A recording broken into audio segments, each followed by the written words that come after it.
Okay, so this is just going to be a quick video on how to create 808 bass using Synth1 free plugin and stock effects. So I'm using Ableton, but if you're using a different DAW, feel free to use whatever comes stock with yours, or you can use some free plugins or even paid plugins if you have them. But for this, I figured I would just go with what comes with Ableton and use Synth1, the free plugin. So this is what our end result is going to sound like.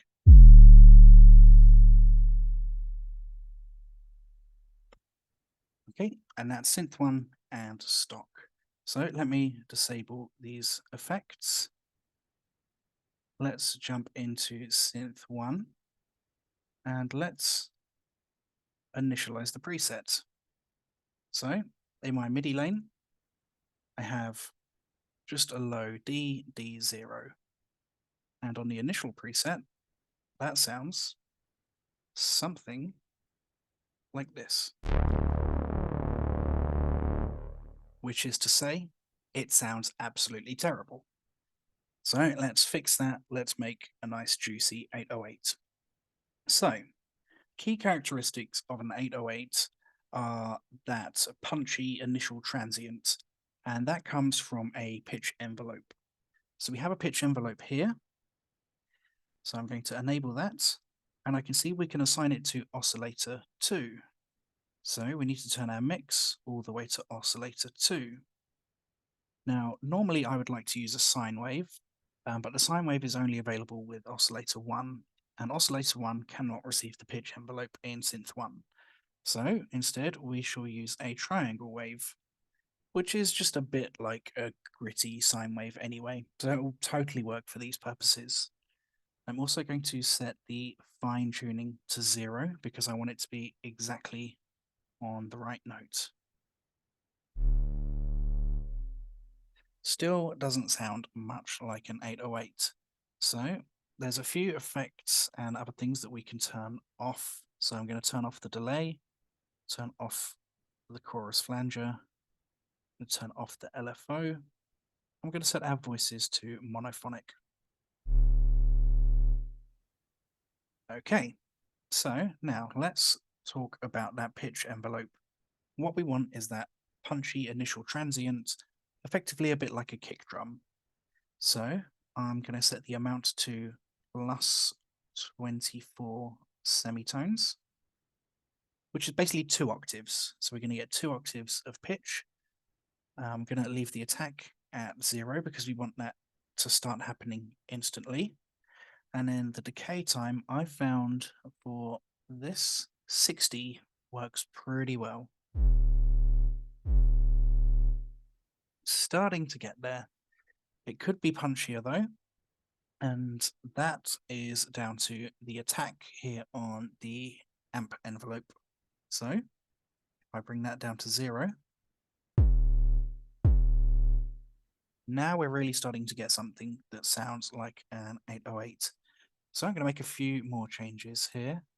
I'm going to turn the velocity tracking down, gain up, sustain, and release down.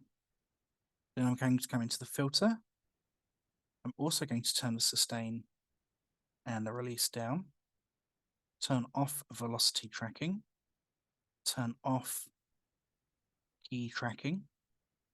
And basically, this means key tracking basically means that if it's turned off, the filter will behave exactly the same with the same cutoff and all of that, regardless of what note I hit.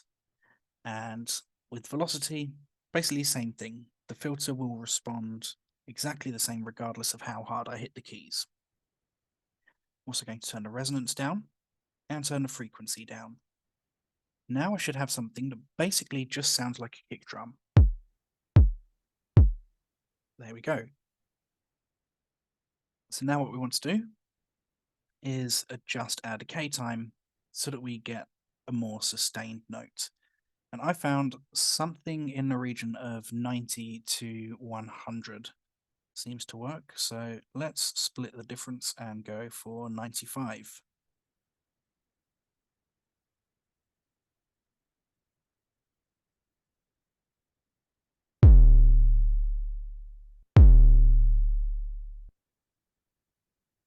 Okay.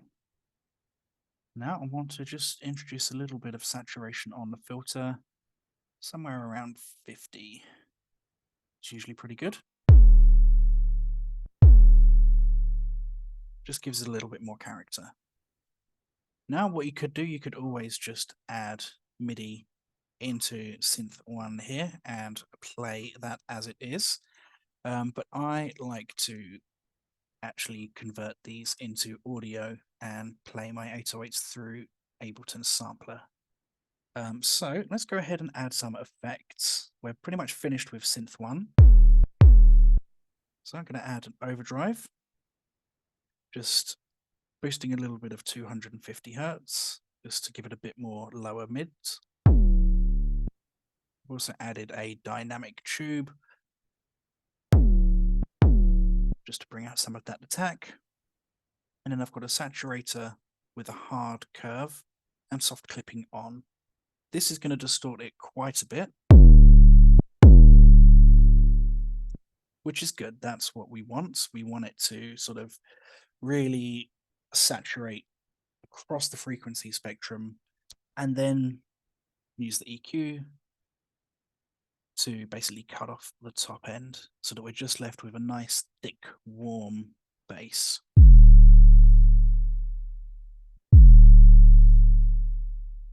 Okay, so now that I've done that, I'm going to record it into my resampling channel.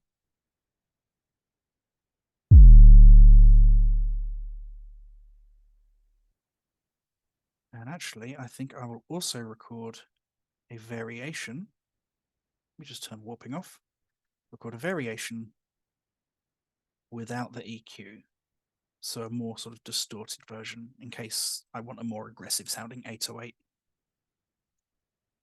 That is not what I meant to do. Let's make sure I record the right bit. So let's go here.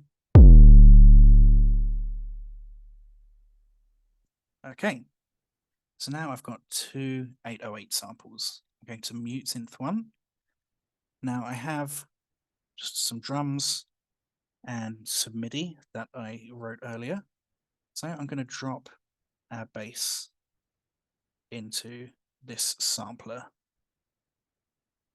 Okay, then we need to set our root note to D0 because that's the note that we initially played in Synth1. Going to go into my pitch envelope. I've got glide set to 69 because I'm a child and I find that funny. But also having glide enabled means we can slide between notes, which is always fun on an 808, getting those 808 slides going. The only other thing that I've done is I've just added 5 milliseconds of attack, and I've put an EQ afterwards, just cutting around 750. In fact, I can probably 1.5K. Let's do that. Just because sometimes I found you get a little bit of clicking in the top end. Okay, so now that we've done that, let's take a listen with our sampled bass and our drums.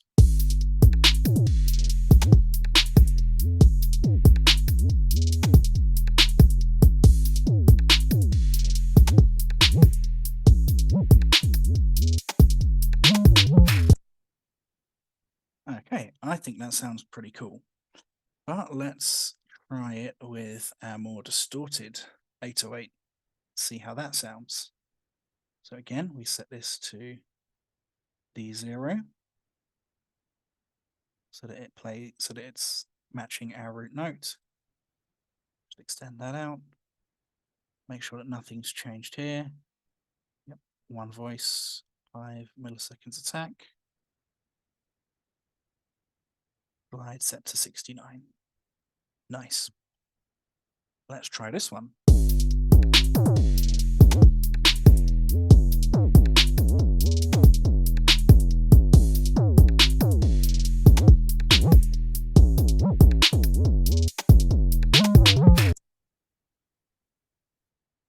I think that's sounding pretty tasty. So I'm just going to do this so that we can see the contrast. So I've duplicated it, I've extended it out, and then in this first one, I'm going to put our burst bass back in. So now it's going to cycle between the first bass and the second 808 that we made, so that we can sort of hear that contrast there.